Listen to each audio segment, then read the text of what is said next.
Նա ընդամենը ուզում էր օրն անցկացնել մոր կողքին, բայց մի բան լսեց, որ չպետք է լսեր։ Վտանգավոր մի ծրագիր ծավալվում էր հենց այնտեղ, բոլորի աչքի առաջ։ Եվ ընդամենը մեկ ձայնագրությունը բավական եղավ, որպեսզի սովորական մի երեխա դառնա հետաքննության առանցքային։ Դեմքը, եթե այս պատմությունը ձեզ հետաքրքրեց, մի մոռացեք բաժանորդագրվել մեր ալիքին գրեք, թե որ քաղաքից եք մեզ դիտում։ Շարունակենք։ Երանում առավոտը չափազանց շուտ էր սկսվում, ինչպես միշտ նրանց համար, ովքեր պետք է կտրեին անցնեին ամբողջ քաղաքը, մինչ արը լրիվ դուրս կգար։ Անահիտը շտկում էր իր համազգեստը լոգարանի մշուշոտ հայելու առաջ, այն հայելու, որն արդեն ճանաչում էր նրա դեմքի հոգնածության յուրաքանչյուր գիծ, յուրաքանչյուր հետք, որ կյանքը թողել էր նրա աչքերում։ Նա 32 տարեկան էր, բայց երբեմն զգում էր, որ 50-ի բեռ է կրում։ Նրա կոշտացած ձեռքերը պատմում էին մեկի պատմությունը, ով երբեք չէր կանգնել, ով երբեք չէր ունեցել հանգստանալու կամ աշխատելու միջ ընտրություն կատարելու շքեղությունը։ Բնակարանը փոքր էր, նեղլիկ, այն բնորոշ հոտով, որ լինում է այնտեղ, որտեղ ապրում են քչով, բայց արժանապատվորեն։ Երկու սենյակ, որոնք հազիվ էին տեղավորում մոր ու դստեր երազանքները, բայց մաքուր էին, կոկիկ ապաստան քաղաքի քաոսի մեջ։ Մաշված վարագույրի ճեղքերից առավոտվա մոխրագույն լույսը դանդաղ ներս էր սողոսկում, լուսավորելով փոքրիկ հյուրասենյակը, որտեղ 7-ամյա Նարեն արդեն արթուն էր, նստած հին բազմոցին, իր հսկայական աչքերը մորն հարած։ Նարեն այն երեխաներից էր, որոնք կարծես աշխարհը սարսափելի պարզությամբ են տեսնում։ Իր տարիքի համար փոքրամարմին, նիհար, նախորդ գիշեր մոր հյուսած հյուսերով, նա ուներ այն փայլուն խելքը, որը հաճախ անհանգստացնում է մեծահասակներին։ Չափազանց շատ հարցեր էր տալիս, չափազանց շատ բաներ էր նկատում, ուներ մի հիշողություն, որ պահում էր ամեն ինչ, յուրաքանչյուր մանրուք, յուրաքանչյուր խոսք, յուրաքանչյուր չկատարված խոստում։ Մամ, այսօր կարող եմ քեզ հետ գալ, լսեց Անահիտը դստեր բարակ ձայնն ու զգաց, թե ինչպես սիրտը սեղմվեց։ Սա առաջին անգամը չէր, որ Նարեն խնդրում էր, բայց այսօր ձայնի մեջ այլ երանգ կար, աղաչանքի մի տոն, որը նա լավ էր ճանաչում։ Դպրոցում գործադուլ էր, Հարանուհի տիկին Գայանեն, որ միշտ օգնում էր, մեկնել էր գյուղ, հարազատներին տեսնելու, իսկ աղջկան տանը մենակ թողնելը մի բան էր, որ Անահիտը երբեք չէր անի։ Վախն ամեն ինչից ուժեղ էր։ Վախը, որ մի բան կպատահի, որ ինչ-որ մեկը կնկատի, որ երեխան մենակ է, որ դրսի դաժան աշխարհը կգտնի իր անպաշտպան դստերը։ Անահիտը խորը հոգոց հանեց։ Գիտես, որ չի կարելի, սիրելիս։ Բայց այսօր ուրիշ ճար չկա, չէ՞։ Նարեն գլխով արեց, արդեն իմանալով, որ մայրը կզիջի, բայց սպասում էր լսելու պայմանները։ Դե լավ, կգաս, բայց մի շատ հստակ կանոնով։ Դու մնում ես պահեստում, լուռ ու մունջ, առանց երալու, առանց միջանցքներով շրջելու։ Վերցրու մատիտներդ, նկարչական գրքերդ ու ձացրու, թե անտեսանելի ես։ Խոստանում ես։ Նարեն խոստացավ այնպիսի լրջությամբ, որով խոստանում են երեխաները, երբ գիտեն, որ իրավիճակը կատակի տեղ չի տալիս։ Նա վերցրեց իր մաշված պայուսակը, մեջը դրեց ծննդյան օրը նվեր ստացած գունավոր մատիտների տուփը, կիսով չափ օգտագործված նկարչական տետրն ու մի շիշ ջուր։ Անահիտը նայեց դստերը սիրո մեղքի զգացումի խառնուրդով, այն մեղքի, որը ծանոթ է յուրաքանչյուր աղքատ մոր, ավելին առաջարկել չկարողանալու մեղքի, 7 տարեկան երեխային աշխատանքի տանելու մեղքի, որովհետև կյանքն այլընտրանք չի տալիս։ Ճանապարհը մինչ քաղաքի կենտրոն երկար էր։ Լեփ-լեցուն ավտոբուս, հնմշտվող մարդիկ, քրտինքի հոտը, խառնված էժանագին օծանելիքի հետ, արթնացող մեգապոլիսի խլացուցիչ աղմուկը։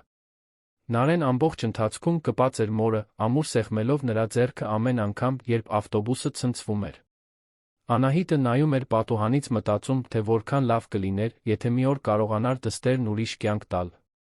Մի կյանք, որտեղ նա ստիպված չէր լինի առավոտյան ժամը 5-ին արթնանալ, որտեղ կկարողանար լավ դպրոց գնալ, որտեղ կկարողանար պարզապես երեխա լինել։ Գործարար կենտրոնը, որտեղ Անահիտն աշխատում էր, հսկայական էր, այն հայելապատ շենքերից, որոնք կարծես դիպչում էին երկնքին, փայլեցված մարմարե մուտքով, կոստյումներով, անվտանգության աշխատակիցներով, որոնք ուշադրություն անգամ չէին դարձնում նրանց, ովքեր մաքրում էին այդ ողջ շքեղությունը։ Այնտեղ ներսում այլ տիեզերք էր, փափուկ գորգերով, մաշկը սարսռացնող օթորակիչով, լայն ապակե միջանցքներով, որտեղ շտապող գործարարները շրջում էին կաշվե պայուսակներով, ականջներին կպած բջջային հեռախոսներով, խոսում էին անգլերեն, գործարքներ կնքում, ապրում կյանքեր, որոնք Անահիտը միայն հեռվից էր ճանաչում։ Ամենավերին հարկերում գտնվում էր թվային անվտանգության տեխնոլոգիական ընկերության գլխամասային գրասենյակը, որը ղեկավարում էր Տիգրան Մելիքյան անունով մի գործարար, մի մարդ, որը կայսրություն էր կառուցել, խոշոր կորպորացիաներին տվյալների պաշտպանություն առաջարկելով։ Անահիտը 3 տարի մաքրում էր այդ հարկերը, գիտեր, որ պարոն Մելիքյանը, ինչպես ինքն էր նրան անվանում, տարբերվում էր մյուս ղեկավարներից։ Նա բարում էր մաքրության անձնակազմին, հարցնում, արդյոք ամեն ինչ կարգին է, հիշում էր անունները։ Հազվադեպ կարելի էր նման մեկին հանդիպել այն մարդկանց աշխարհում, որոնք նայում էին մարդկանց միջով, կարծես նրանք թափանցիկ լինեին։ Անահիտը Նարեին տեղավորեց 18-րդ հարկի պահեստում, մի փոքր, բայց կոկիկ տարածքում, որը լի էր գրասենյակային պարագաներով, մաքրող միջոցներով, դարսված տուփերով լի դարակներով։ Այնտեղ մի հին աթոռ կար, Նարեն հարմարավետ տեղավորվեց իր նկարներով, մեկ անգամ խոստանալով, որ հանգիստ կմնա։ Հիշիր, սիրելիս, դու այստեղ գոյություն չունես։ Եթե ինչ-որ մեկը գա, կասես, որ իմ աղջիկն ես, այսօր դաս չի եղել, բայց այստեղից դուրս չես գա, օտարների հետ չես խոսի, ոչ մի բանի ձեռք չես տա։ Անահիտը համբուրեց դստեր ճակատն ու դուրս եկավ, աշխատանքը սկսելու, սիրտը ծանրացած, բայց առանց ընտրության։ Այն, ինչ Անահիտը չգիտեր, այն էր, որ Նարեն հատուկ տաղանդ ուներ, ընկալելու բաներ, որոնք մեծահասակները չէին նկատում։ Նրանց շենքում ապրում էր նա Սվետլանա անունով մի տարեց կին, ռուս ներգաղթյալ, որը տասնամյակներ առաջ էր եկել Հայաստան, սիրում էր զրուցել աղջնակի հետ։ Սվետլանան նրան իր մայրենի լեզվով բառեր էր սովորեցնում, այն կոշտ ու բաղաձայներով լի բառերը, որոնք այնքան տարբեր էին հնչում հայերենից։ Նարեի համար դա զվարճալի էր, նա կրկնում էր հնչյունները, անգիր անում նախադասությունները։ Նրա համար դա գաղտնի կոդ սովորելու պես մի բան էր։ Սվետլանայի համար հեռավոր հայրենիքի հիշողությունը կենդանի պահելու միջոց։ Նարեի մայրը երբեք դրան մեծ կարողություն չէր տվել։ Համարում էր, որ դա սիրուն է, երեխայի խաղ, միայնակ տարեց կնոջ հետ։ Բայց Նարեն ավելին էր սովորել, քան պարզապես առանձին բառեր։ Նա սովորել էր ճանաչել այդ լեզվի ռիթմը, տոնայնությունը, տարբերությունը, թե երբ է ինչ-որ մեկը քնքշությամբ խոսում, երբ զայրույթով։ Եվ ամենակարևորը, նա սովորել էր ճանաչել, թե երբ է այդ լեզուն օգտագործվում ինչ-որ բան թաքցնելու համար։ Պահեստի դուռը կիսաբաց էր մնացել, քանի որ փականը կոտրված էր։ Նարեն փորձեց այն լավ փակել, բայց չկարողացավ։ Այնուհետ նա վերադարձավ իր նկարներին, սկսելով գունավորել կապույտ զգեստով արքայադստերը։ Միջանցքի լռությունը խախտվում էր միայն օթորակիչի հեռավոր բզզոցով հեռվից եկող ձայների խուլ արձագանքով։ Հենց այդ պահին նա լսեց քայլերի ձայներ։ Հաստատուն քայլեր, մեկից ավելի մարդ, որոնք մոտենում էին միջանցքով։ Նարեն աչքերը բարձրացրեց նկարից լռեց, ինչպես մայրն էր պատվիրել։ Նրանք տղամարդիկ էին, նա կարող էր դա զգալ քայլվածքի ծանրությունից։ Նրանք կանգնեցին պահեստի դռան մոտ, մյուս կողմում, սկսեցին ցածրաձայն խոսել։ Նարեն շունչը պահեց, աթոռի վրա ավելի փոքրանալով։ Եվ հետո նա լսեց այդ լեզուն։ Տիկին Սվետլանայի լեզուն։ Բառերը գալիս էին արագ շշուկով, բայց մի լարվածությամբ, որը ստիպեց Նարեի սրտին արագ բաբախել։ Նա ամեն ինչ չէր հասկանում, բայց որսում էր կտորներ, ծանոթ հնչյուններ, խառնված այնպիսիների հետ, որոնք չգիտեր։ Եվ այդ օտար խոսակցության մեջ առանձնացավ մի անուն, որն արտասանվեց հայերեն, շեշտադրությամբ Տիգրան Մելիքյան։ Նարեի արյունը սառեց։ Նա գիտեր, թե ով էր այդ մարդը։ Մայրը նրա մասին հարգանքով էր խոսում, ասում էր, որ նա ընկերության սեփականատերն է, կարևոր մարդ, լավ մարդ։ Ինչու էին այդ տղամարդիկ նրա մասին խոսում այդ օտար լեզվով։ Ինչու էին կարծես ինչ-որ բան թաքցնում։ Նարեն դանդաղ վեր կացավ աթոռից, սիրտը բաբախում էր այնքան ուժգին, որ վստահ էր, նրանք կլսեին։ Նա մոտեցավ դռան ճեղքին նայեց։ Կարողացավ տեսնել մուգ կոստյումներով 3 տղամարդու, բոլորը բարձրահասակ, այն կոշտ կեցվածքով, որը բնորոշ է անվտանգության ոլորտում աշխատողներին։ Նրանք վզներից կախված բեյջեր ունեին, կարծես շենքի սովորական աշխատակիցներ լինեին։ Բայց ինչ-որ բան այն չէր։ Նարեն դա զգում էր մաշկով, այն սարսուռը, որ ունենում ես, երբ գիտես, որ ականատես ես լինում մի բանի, որին չպետք է լինեին։ Տղամարդիկ հեռացան միջանցքով, Նարեն մնաց այնտեղ, դողալով, չիմանալով ինչ անել։ Նա ընդամենը 7 տարեկան երեխա էր, բայց ուներ սուր ինտուիցիա, որը բնորոշ է նրանց, ովքեր մեծացել են միշտ զգոն լինելու անհրաժեշտությամբ։ Եվ այդ ինտուիցիան նրա ներսում ճչում էր, որ ինչ-որ շատ վատ բան է կատարվում։ Երբ Անահիտը վերադարձավ մոռացած թերմոսը վերցնելու, Նարեն վազեց դեպի նա, ամուր բռնելով մոր ձեռքը։ Մամ, ես լսեցի մի քանի տղամարդու։ Նրանք խոսում էին տիկին Սվետլանայի լեզվով, տվեցին ընկերության սեփականատիրոջ անունը։ Կարծում եմ, նրանք ինչ-որ բան են ծրագրում։ Անահիտը նայեց դստերը այն արտահայտությամբ, որն ունենում է յուրաքանչյուր մեծահասակ, երբ կարծում է, որ երեխան չափազանցնում է։ Սիրելիս, երի քեզ թվացել է։ Այստեղի անվտանգության աշխատակիցները բոլորը հայ են, նույնիսկ եթե ինչ-որ մեկն այլ լեզվով խոսի, դա վատ բան չի նշանակում։ Այս շենքը լի է օտարերկրացիներով, միջազգային ընկերություններով։ Դու լարված ես, որովհետև սովոր չես այստեղ մնալուն։ Բայց մամ, ես վստահ եմ։ Նրանք տվեցին նրա անունը, նրանց խոսելաոճը սարսափելի էր։ Նարեն պնդում էր, աչքերը լայն բացած, Անահիտը զգաց զայրույթի անհանգստության խառնուրդ։ Նա դրա համար ժամանակ չուներ։ 7 հարկ ուներ մաքրելու մինչ կեսօր, ուներ պահանջկոտ ղեկավար, պետք է պահեր աշխատանքը, որը կերակրում էր երկուսին։ Նարե, վերջ տուր։ Դու խոստացար, որ հանգիստ կմնաս։ Հիմա վերադարձիր պահեստ նկարիր։ Այլս չեմ ուզում լսել այդ լրտեսական պատմությունները, լավ։ Անահիտի ձայնը նախատեսվածից ավելի կոշտ հնչեց, նա տեսավ, թե ինչպես փոխվեց դստեր արտահայտությունը, այն լուռ վիրավորանքը, որը զգում է նա, ում լուրջ չեն ընդունում։ Նարեն վերադարձավ պահեստ, կոկորդում մի գունդ։ Նա գիտեր, թե ինչ էր լսել։ Գիտեր, որ դա երակայություն չէր։ Բայց ինչպես ստիպել մորը հավատալ, երբ ինքն էլ էր կասկածում։ Ինչպես ստիպել ինչ-որ մեկին հասկանալ, որ վտանգն այնտեղ է, թաքնված կոստյումների բեյջերի հետում, երբ դու ընդամենը մի երեխա ես, ում ոչ ոք չի լսում։ Նա փորձեց վերադառնալ նկարին, բայց չէր կարողանում կենտրոնանալ։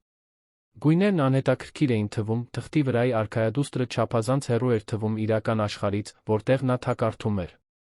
Նարեն նայում էր կիսաբաց դռանը, ուշադրություն դարձնելով միջանցքի յուրաքանչյուր ձայնին։ Եվ հետո, կարծես ճակատագիրը ցանկանար ապացուցել, որ նա ճիշտ էր, տղամարդիկ վերադարձան։ Այս անգամ 4-ն էին։ Նարեն ճանաչեց նախկին ձայներն ու զգաց, թե ինչպես ստամոքսը խառնվեց։ Նա կծկվեց տուփերի կույտի հետում, իրեն անտեսանելի դարձնելով, լսում էր իր էության յուրաքանչյուր թելով։ Խոսակցությունը վերսկսվեց այն օտար լեզվով, բայց այժմ ավելի հրատապ։ Եվ հետո, հանկարծ, նրանցից մեկը խոսեց հայերեն։ Ժողովը ժամը 3-ին է։ Սարքավորումն արդեն տեղադրված է։ Ոչ ոք չի կասկածի, մինչ շատ ուշ լինի։ Հետո հեշտ կլինի այնպես անել, որ դժբախտ պատահարի տեսք ունենա։ Նարեն ձեռքերով փակեց բերանը, որպեսզի ձայն չհանի։ Սարքավորում տեղադրված։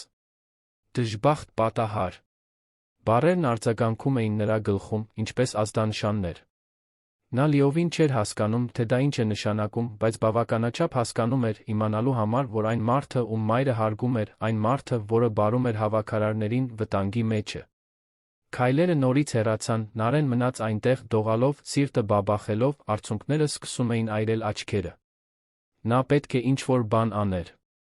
Պետք է, որ ինչ-որ մեկը հավատար իրեն։ Բայց ով էր լսելու 7 տարեկան աղջկան, հավաքարարի դստերը, որը խոսում էր կորպորատիվ շենքի ներսում դավադրությունների մասին։ Երբ Անահիտը 1 ժամ անց նորից հայտնվեց, ստուգելու, թե արդյոք ամեն ինչ կարգին է, Նարենս մեկ անգամ փորձեց։ Մամ, ես նորից լսեցի։ Այս անգամ հայերեն խոսեցին։ Խոսեցին ժամը 3-ի ժողովի մասին, տեղադրված սարքավորման դժբախտ պատահարի տեսք տալու մասին։ Մամ, պարոն Մելիքյանը վտանգի մեջ է։ Անահիտը կանգնեց նայեց դստերը, հոգնածությունը ծանրացել էր ուսերին։ Նարե, վերջ տուր։ Սա արդեն սահմաններն անցնում է։ Դու պատմություններ ես հորինում, դա կարող է ինձ աշխատանքից զրկել։ Մենք այստեղից չենք, մենք այս գործերին չենք խառնվում։ Մենք մաքրում ենք, ամսվա վերջին ստանում ենք մեր գումարը գնում ենք տուն։ Հասկացար։ Բայց մամ, սկսեց Նարեն, Անահիտը ձեռքը բարձրացրեց, լռություն պահանջելով։ Հերիք է, Նարե։ Այլս չեմ ուզում լսել։ Այնտեղ հանգիստ մնա, մինչ ես վերջացնեմ։ Եվ լավ մտածիր, նախքան ստեր հորինելը, որոնք կարող են մեզ փողոցում թողնել։ Նարեն զգաց, թե ինչպես վերջապես արցունքները հոսեցին։ Դրանք վախի արցունքներ չէին, այլ հիասթափության։ Այն խորը լուր ցավը, երբ քեզ չեն հավատում, երբ ճշմարտությունը լեզվիդ ծայրին է, իսկ դռները փակվում են քո առաջ։ Նա այնտեղ, գործարար շենքի սառը միջանցքում, բացահայտեց կյանքի ամենադաժան դասերից մեկը։ Երբեմն մարդիկ նախընտրում են չհավատալ, որովհետև հավատալը ջանք է պահանջում, որովհետև հավատալը նշանակում է ինչ-որ բան անել, որովհետև երեխային հավատալը նշանակում է ընդունել, որ աշխարհն այնքան էլ անվտանգ չէ, որքան մենք կցանկանայինք։ Բայց Նարեն մի կնոջ դուստր էր, որը երբեք չէր հանձնվում, նույնիսկ երբ ամեն ինչ կորած էր թվում։ Եվ նա ժառանգել էր այդ համառությունը, այդ լուր անարդարությունն ընդունելուց հրաժարվելը։ Եթե մայրը չէր հավատալու, եթե ոչ ոք չէր լսելու, ուրեմն նա պետք է ապացույց գտներ։ Նրան պետք էր ինչ-որ կոնկրետ բան, որը կստիպեր մեծահասակներին ուշադրություն դարձնել։ Հենց այդ պահին նա հիշեց մոր բջջային հեռախոսը։ Անահիտը միշտ պայուսակը կախում էր դռան մոտի կախիչից, երբ հարկում աշխատում էր, Նարեն գիտեր գաղտնաբառը, քանի որ ամեն օր տեսնում էր, թե ինչպես է մայրն այն հավաքում։ Նա դանդաղ վեր կացավ, սիրտը նորից արագ բաբախելով, բայց այժմ նպատակով։ Վերցրեց հեռախոսը, բացեց ձայնագրման հավելվածը, որը մայրն օգտագործում էր հանդիպումները հիշելու համար, վերադարձավ պահեստ։ Նարեն սպասեց։ Նա նստած էր այնտեղ, հեռախոսը թաքցրած նկարչական տետրի տակ, էկրանն անջատված, բայց ձայնագրիչը միացված։ Նա չգիտեր, արդյոք տղամարդիկ կվերադառնան, չգիտեր, արդյոք իր ծրագիրը կաշխատի, բայց դա այն ամենն էր, ինչ ուներ։ Դա նրա միակ հնարավորությունն էր, ապացուցելու, որ չի ստում, որ չի հորինում, որ վտանգն իրական է։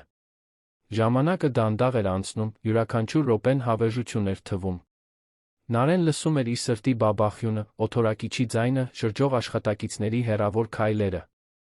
Նա մեղմ աղոթում էր, որ տղամարդիկ վերադառնան, որ կարողանա ստանալ իրեն անհրաժեշտ ապացույցը, որ ինչ-որ մեկը, վերջապես, հավատա իրեն։ Եվ հետո նրանք վերադարձան։ Նարեն լսեց մոտեցող ձայներն ու արագ թաքնվեց տուփերի հետում, հեռախոսն այժմ ավելի լավ դիրքում էր, դռանը մոտ։ Տղամարդիկ կանգնեցին հենց պահեստի կողքին, խոսակցությունը վերսկսվեց։ Սկզբում օտար լեզվով, հետո հայերեն, Նարեն մնաց այնտեղ անշարժ, հազիվ շնչելով, մինչ հեռախոսը ձայնագրում էր յուրաքանչյուր բառ, յուրաքանչյուր դադար, յուրաքանչյուր մանրուք այն դավադրության, որը նա դեռ լիովին չէր հասկանում, բայց գիտեր, որ վտանգավոր է։ Ձայնագրությունը տեց 4 րոպե։ 4 րոպե, որոնք փոխեցին ամեն ինչ։ Նարեն երկար րոպեներ անշարժ կանգնած մնաց այն բանից հետո, երբ տղամարդիկ հեռացան, հեռախոսը դեռ ձայնագրում էր նրա դողացող ձեռքում։ Երբ վերջապես համարձակվեց շարժվել, նա դադարեցրեց ձայնագրությունն ու սեղմեց նվագարկման կոճակը մատներով, որոնք հազիվ էին ենթարկվում։ Ձայնը ցածր էր, բայց լսվում էր։ Լսվում էր ամեն ինչ։ Ձայները օտար լեզվով, հայերեն բառերը ժողովի, տեղադրված սարքավորման, դժբախտ պատահարի տեսք տալու մասին։ Նա ապացույց ուներ։ Վերջապես ուներ ինչ-որ կոնկրետ բան, որի մասին ոչ ոք չէր կարող ասել, թե երեխայի երակայությունը։ Նարեն հեռախոսը նորից դրեց տետրի տակ, սպասեց մոր վերադարձին, սիրտը դեռ արագ բաբախում էր, բայց այժմ կրծքում այլ զգացողություն կար։ Դա վախի, հույսի, սարսափի, թեթացման խառնուրդ էր։ Նա ռիսկային բան էր արել, խախտել էր հանգիստ մնալու հրամանը, բայց արել էր, որովհետև պետք էր։ Որովհետև երբեմն ճիշտ բան անելը նշանակում է կանոնները խախտել։ Երբ Անահիտը վերջապես հայտնվեց պահեստի դռան մոտ, արդեն ժամը 11-ն անց էր։ Նա հոգնած էր, դեմքին ծանր աշխատանքի հետքերը, բայց բերել էր մի տոպրակ դեռ տաք թխվածք, որը գնել էր առաջին հարկի սրճարանից։ Դա նրանց երկուսի ճաշն էր, պարզ, բայց սիրով պատրաստված։ Մամ, սկսեց Նարեն հենց նրան տեսնելուն պես, ձայնը դողում էր հրատապությունից, ես ձայնագրեցի։ Ես ձայնագրեցի, թե ինչ էին խոսում։ Անահիտը կանգնեց տոպրակը բացելու կեսին, նայեց դստերը շփոթության զայրույթի խառնուրդով։ Դու, ինչ։ Նարեն հեռախոսը հանեց տետրի տակից ցույց տվեց։ Ես վերցրի քո հեռախոսը, ձայնագրեցի, երբ նրանք վերադարձան։ Մամ, լսիր։ Խնդրում եմ, ուղղակի լսիր։ Անահիտի առաջին ռեակցիան զայրույթն էր։ Նարե, դու իմ իրերին ես ձեռք տվել։ Իմ հեռախոսն առանց թույլտվության ես վերցրել։ Բայց աղջիկն արդեն սեղմում էր նվագարկման կոճակը, ձայները սկսեցին դուրս գալ սարքի փոքրիկ բարձրախոսից։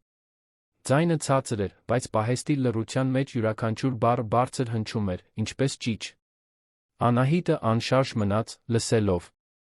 Նրա դեմքը փոխվում էր ձայնագրության ընթացքում։ Սկզբում եկավ անհավատությունը, հետո լարվածությունը, վերջապես այն խորը վախը, որն ունենում է յուրաքանչյուր մայր, երբ հասկանում է, որ առանց ցանկանալու դստերը վտանգի է ենթարկել։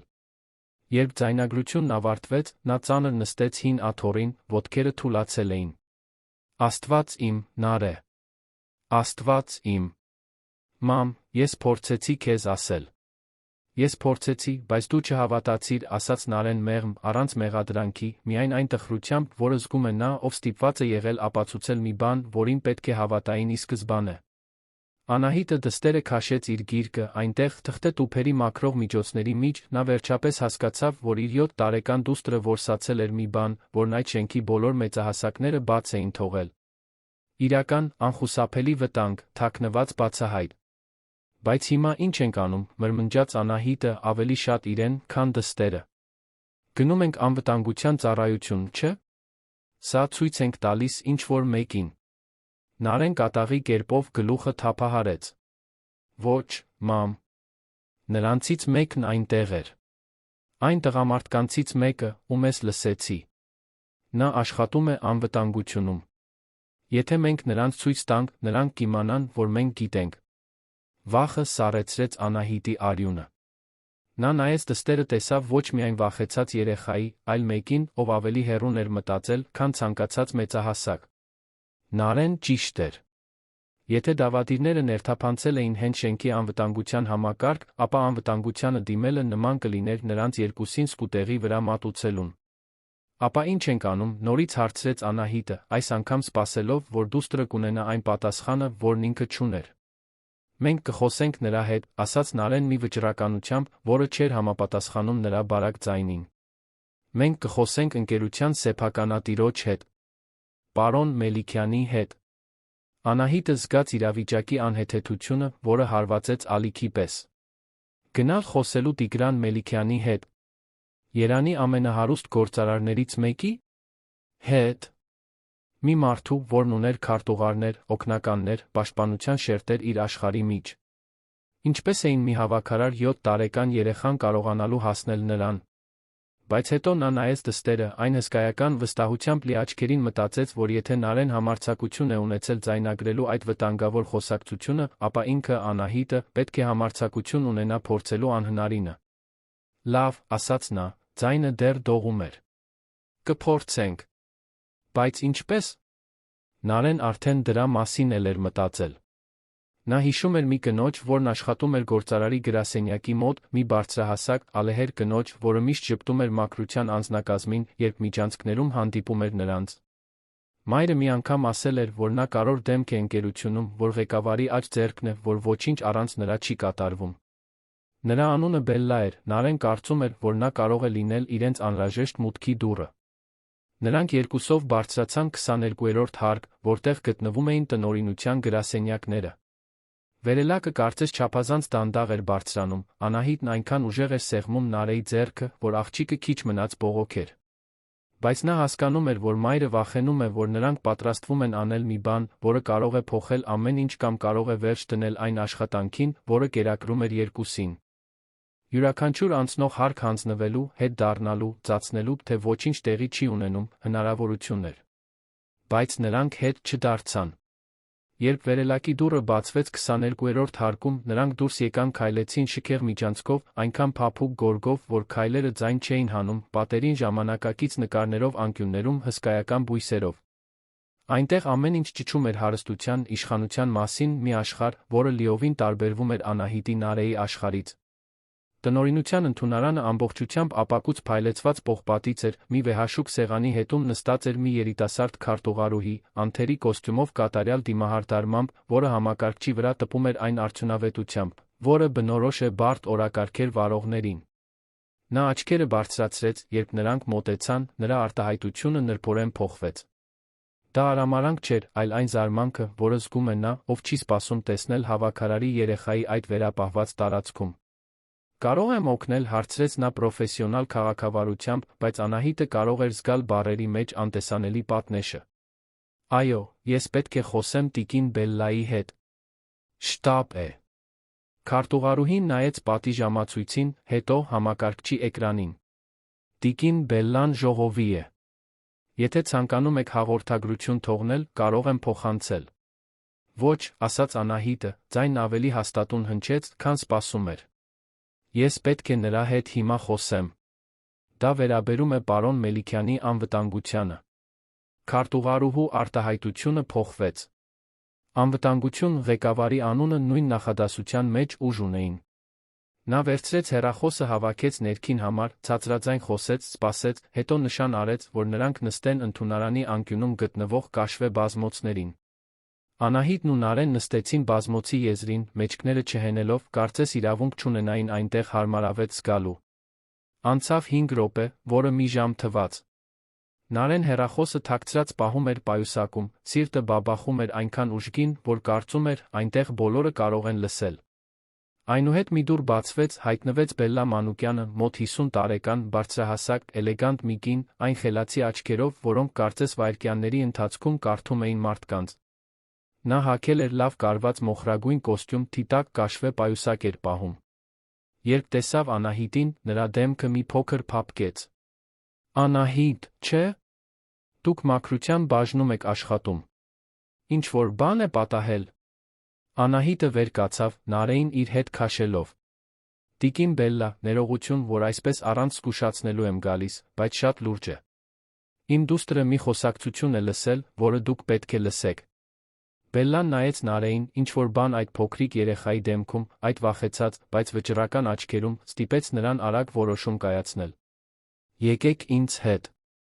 Նրանք մտան մի դատարկ ժողովների սենյակ, ամբողջությամբ ապակուց, որտեղից տեսարան էր բացվում դեպի ներքի քաղաքը։ Բելլան փակեց դուռը, երեքի համար աթոռներ քաշեց։ Կարող եք խոսել, ասաց նա, այժմ ամբողջ ուշադրությունը կենտրոնացած նրանց վրա։ Անահիտը նայեց Նարեին, որը դողացող ձեռքերով հեռախոսը հանեց պայուսակից դրեց սեղանի վրա։ Նվագարկելուց առաջ նա նայեց Բելլային, ասաց երեխաներին բնորոշ դաժան անկեղծությամբ. Ես լսեցի, թե ինչպես էին մի քանի տղամարդ խոսում։ Նրանք խոսում էին օտար լեզվով, հետո հայերեն։ Խոսեցին պարոն Մելիքյանի մասին։ Խոսեցին ժամը 3-ի ժողովի, տեղադրված սարքավորման դժբախտ պատահարի տեսք տալու մասին։ Բելլան շատ լուռ մնաց, աչքերը հառած աղջկան։ Միացրու, ասաց նա։ Նարեն սեղմեց նվագարկման կոճակը։ Սենյակում բացարձակ լռություն տիրեց, մինչ ձայնագրությունը հնչում էր։ Բելլան առաջ թեքվեց, կենտրոնացած, նույնիսկ չհասկանալով օտար լեզուն, նա որսում էր տոնը, հրատապությունը, բառերի ծանրությունը։ Երբ հասավ հայերեն մասին, ժողովի դժբախտ պատահարի մասին, նա գունատվեց։ Ձայնագրությունն ավարտվեց, երկար վայրկյաններ ոչ ոք չխոսեց։ Դու վստահ ես, թե ինչ ես լսել, հարցրեց Բելլան Նարեին, բայց նրա ձայնն արդեն գիտեր պատասխանը։ Նարեն գլխով արեց։ Ես մի ընկերուհի ունեմ, որը խոսում է այդ լեզվով։ Նա ինձ սովորեցրել է։ Դրա համար ճանաչեցի։ Եվ երբ առաջին անգամ մայրիկիս պատմեցի, նա չհավատաց։ Այդ ժամանակ որոշեցի ձայնագրել։ Եթե դուք լինեիք Նարեի տեղում, կունենայիք համարձակություն ձայնագրելու այս վտանգավոր խոսակցությունը, թե՞ լուռ կմնայիք։ Գրեք մեզ մեկնաբանություններում։ Բելլա Մանուկյանը Տիգրան Մելիքյանի հետ աշխատել էր ավելի քան 15 տարի։ Նա գիտեր թվային անվտանգության բիզնեսի ռիսկերը, ճանաչում էր անխիղճ մրցակիցներին, ծանոթ էր սաբոտաժի փորձերին, որոնք տեղի էին ունենում տեղեկատվության կորպորատիվ լրտեսության այս անտեսանելի աշխարհում։ Բայց սա այլ էր։ Սա ֆիզիկական էր, անհապաղ, վտանգավոր մի ձով, որը ստիպում էր ստամոքսը խառնվել։ Նա վերցրեց Նարեի հեռախոսը, նորից լսեց ձայնագրությունը, այս անգամ ուշադրություն դարձնելով յուրաքանչյուր մանրուքի, յուրաքանչյուր ֆոնային աղմուկի, յուրաքանչյուր դադարի։ Հետո նայեց իր առջի երկու կանանց, մի հյուծված մեծահասակի, մի վախեցած երեխայի, կայացրեց որոշում, որը կփոխեր ամեն ինչ։ Դուք երկուստ պետք է ինձ հետ գաք։ Հիմա։ Նրանք դուրս եկան ժողովների սենյակից, Բելլան արագ քայլերով շարժվեց միջանցքով, Անահիտն ու Նարեն գրեթե վազում էին նրա հետից։ Ընդունարանի քարտուղարուհին զարմացած նայեց, երբ նրանք անցան կողքով, բայց Բելլան միայն նշան արեց, որ ամեն ինչ վերահսկողության տակ է։ Նրանք կանգնեցին մի բարձր, մուգ փայտե դռան առաջ, որի վրա փոքրիկ ոսկեգույն ցուցանակ կար, Տիգրան Մելիքյան, գլխավոր տնօրեն։ Բելլան երկու անգամ թակեց, բացեց, առանց պատասխանի սպասելու։ Գրասենյակը հսկայական էր, մի ամբողջ պատը ապակուց էր, որտեղից երում էր ներքի երանը, շենքեր մինչ հորիզոն, մեգապոլիսի կազմակերպված քաոսը։ Ժամանակակից դիզայնով սեղանի հետում նստած էր Տիգրանը, մոտ 45 տարեկան մի տղամարդ, մուգ մազերով, որոնք արդեն սկսում էին սպիտակել քունքերին, մուգ լարված աչքերով, հագին, սպիտակ վերնաշապիկ առանց փողկապի։ Նա հեռախոսով էր խոսում, անգլերեն, ինչ-որ միջազգային պայմանագրի մասին։ Երբ տեսավ Բելլային հավաքարարի երեխայի հետ մտնելիս, նա կնճռոտեց հոնքերը, սպասելու նշան արեց գծի մյուս կողմում գտնվողին փակեց հեռախոսի խոսափողը։ Բելլա, ինչ է կատարվում։ Ես 5 րոպեից կոնֆերանս ունեմ։ Նրա ձայնն ուներ այն մեղմ, բայց անսխալական շեշտադրությունը, արելյան կատարելապես սովորած հայերենի խառնուրդ։ Տիգրան, դու պետք է սա հիմա լսես։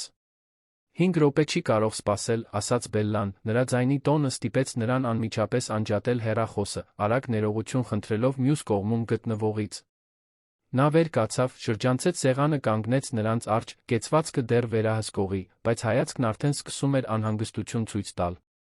Բելլան ցույց տվեց Նարեին։ Այս աղջիկը մի խոսակցություն է լսել շենքում։ Մի խոսակցություն, որն ուղղակիորեն քեզ է վերաբերում։ Տիգրանը նայեց փոքրիկ երեխային, հյուսերով։ Մաշված պայուսակով, հետո Անահիտին, ում նա աղոտ ճանաչեց որպես մաքրության անձնակազմի անդամ։ Ինչ ես լսել, հարցրեց նա, Նարեն զարմացավ, որ նա ուղղակիորեն իրեն դիմեց, առանց մոր կամ Բելլայի միջոցով, կարծես նրա կարծիքը նույնքան կարևոր լիներ, որքան ցանկացած մեծահասակի։ Ես լսեցի, թե ինչպես էին մի քանի տղամարդ խոսում օտար լեզվով, սկսեց Նարեն, ձայնը դողացող, բայց պարզ։ Նրանք տվեցին ձեր անունը։ Հետո հայերեն խոսեցին ժամը 3-ի ժողովի, արդեն տեղադրված սարքավորման դժբախտ պատահարի տեսք տալու մասին։ Ես ձայնագրեցի։ Նա նորից հեռախոսը հանեց պայուսակից մեկնեց նրան։ Տիգրանը վերցրեց սարքը, նայեց Բելլային, որը գլխով հաստատեց իրավիճակի լրջությունը, սեղմեց նվագարկման կոճակը։ Նա լիովին անշարժ մնաց, մինչ լսում էր, Անահիտը տեսավ նրա դեմքի փոփոխությունը։ Սկզբում եկավ անհավատությունը, հետո լարվածությունը, երբ ձայնագրությունը նշեց ժամը 3-ի ժողովը, նա տեսավ այն ճշգրիտ պահը, երբ նա հասկացավ։ Նրա ձեռքերն ավելի ուժեղ սեղմեցին հեռախոսը, մատների հոդերը սպիտակեցին։ Երբ ձայնագրությունն ավարտվեց, նա երկար վայրկյաններ լուռ մնաց։ Հետո կրացավ, հասնելով Նարեի հասակին, նայեց նրա աչքերի մեջ։ Դու վստահ ես, թե ինչ ես լսել։ Ինչ լեզվով էին խոսում։ Նարեն խորը շունչ քաշեց։ Դա այն լեզուն էր, որով խոսում է տիկին Սվետլանան։ Նա ռուս է։ Նա ինձ բառեր է սովորեցնում։ Ես ճանաչեցի խոսելաոճը։ Եվ երբ նրանք հայերեն խոսեցին, ես ամեն ինչ հասկացա։ Տիգրանը կրացած մնաց այնտեղ, ուսումնասիրելով աղջկա դեմքը, փնտրելով ստի երակայության մանկական չափազանցության որենշան։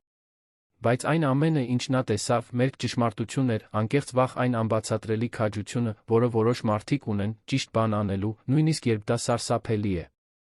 Նա վեր կացավ, նայեց Բելլային։ Չեղարկիր իմ օրակարգի ամեն ինչ։ Զանգիր Վարդանին, ասա, որ հիմա այստեղ գա, մենակ, առանց ոչ ոքի զգուշացնելու։ Վարդանը գործառնությունների ղեկավարն էր, մի մարդ, որն ընկերությունում էր ի սկզբանե, մեկը, ում Տիգրանը վստահում էր, կարծես ընտանիքի անդամ լիներ։ Բելլան դուրս վազեց զանգեր անելու, Տիգրանը նորից նայեց Անահիտին ու Նարեին։ Դուք երկուստ այստեղ եք մնում։ Այս սենյակից դուրս չեք գալիս, մինչ ես այս հարցը լուծեմ։ Կարող եմ ձեզ վստահել։ Անահիտը գլխով արեց, կոկորդը չափազանց սեղմված էր խոսելու համար։ Նարեն նույնպես գլխով արեց, ամուր բռնելով մոր ձեռքը։ Տիգրանը մոտեցավ ապակե պատին, նայեց ներքի քաղաքին, ձեռքերը գրպաններում, կեցվածքը լարված։ Նա այդ կայսրությունը կառուցել էր զրոյից, Հայաստան գալով առանց ոչնչի, բացի գիտելիքից, ամբիցիայից, դիմակայելով նախապաշարմունքներին, դժվարություններին, պահերին, երբ թվում էր, թե ամեն ինչ կփլուզվի։ Եվ հիմա ինչ-որ մեկը ներխուժել էր նրա կառուցածի սիրտը, վտանգավոր բան տեղադրել այնտեղ, ծրագրել իր հաջողությունը ողբերգության վերածել։ Վարդանը 10 րոպե անց ժամանեց, մոտ 60 տարեկան, ալեհեր, մի մարդ, որի դեմքից երում էր, որ կյանքում շատ բան է տեսել։ Նա շտապ ներս մտավ, կանգնեց, տեսնելով Անահիտին ու Նարեին։ Տիգրան, ինչ է կատարվում։ Տիգրանը նշան արեց Բելլային, որը հեռախոսը տվեց Վարդանին, խնդրեց, որ լսի։ Մինչ ձայնագրությունը երրորդ անգամ հնչում էր, Տիգրանը դիտում էր հին ընկերոջ դեմքի յուրաքանչյուր միկրոարտահայտություն, փնտրելով որևէ նշան, որ նա կարող էր ներգրավված լինել։ Բայց այն ամենը, ինչ Վարդանը ցույց տվեց, անկեղծ ցնցում էր, հետո զայրույթ։ Երբ ձայնագրությունն ավարտվեց, նա նայեց Տիգրանին, ասաց խիստ ձայնով. «Սա իրական է։ Եվ եթե դա այն է, ինչ ես մտածում եմ, քո կյանքը վտանգի տակ է»։ Տիգրանը գլխով արեց. «Գիտեմ։ Դրա համար քեզ կանչեցի։ Պետք է, որ դու գնաս ժամը 3-ի ժողովի սենյակ։ Մենակ։ Առանց անվտանգության աշխատակիցներից որևէ մեկին զգուշացնելու։ Փնտրիր որևէ անսովոր բան։ Տեսախցիկներ, սարքեր, ցանկացած բան»։ Վարդանը լուր դուրս եկավ, Տիգրանը նորից կանգնեց պատուհանի մոտ, այդ իրավիճակի ծանրությունը ճնշում էր նրա ուսերը։ Անահիտն ու Նարեն նստած էին գրասենյակի անկյունի կաշվե բազմոցին, լուր դիտելով մի բանի զարգացումը, որը նրանք էին սկսել, բայց որն այժմ չափազանց մեծ էր վերահսկելու համար։ 20 րոպե անց Վարդանը վերադարձավ։ Նրա դեմքը մոխրագույն էր։ «Գտա», ասաց նա ցածրաձայն։ «Մի սարք, ամրացված գլխավոր աթոռի տակ։ Փոքր, պրոֆեսիոնալ, այն տեսակից, որ տեսել եմ հետախուզական գործողություններում։ Եթե դու այնտեղ նստեիր ժամը 3-ին, Տիգրան, մենք հիմա այս խոսակցությունը չէինք ունենա»։ Սենյակում տիրող լռությունը կապարի պես ծանր էր։ Տիգրանը մի պահ փակեց աչքերը, գիտակցելով, թե որքան մոտ է եղել Արի մայրամուտը չտեսնելուն։ Հետո նայեց Նարեին, այն 7 տարեկան աղջնակին, ում ոչ ոք լուրջ չէր ընդունել, զգաց, որ ինչ-որ բան փոխվեց իր ներսում։ «Քանի՞։ Անգամ ենք մենք անտեսում նշանները, որովհետև դրանք գալիս են անհավանական աղբյուրներից։ Քանի՞։ Ողբերգություն է տեղի ունենում, որովհետև ճիշտ մարդկանց չեն լսում։ Վարդան, կանչիր պարոն Մեսրոպյանին։ Այն կառավարական կապը, մասնագետին։ Ասա, որ առավելագույն հրատապությունը։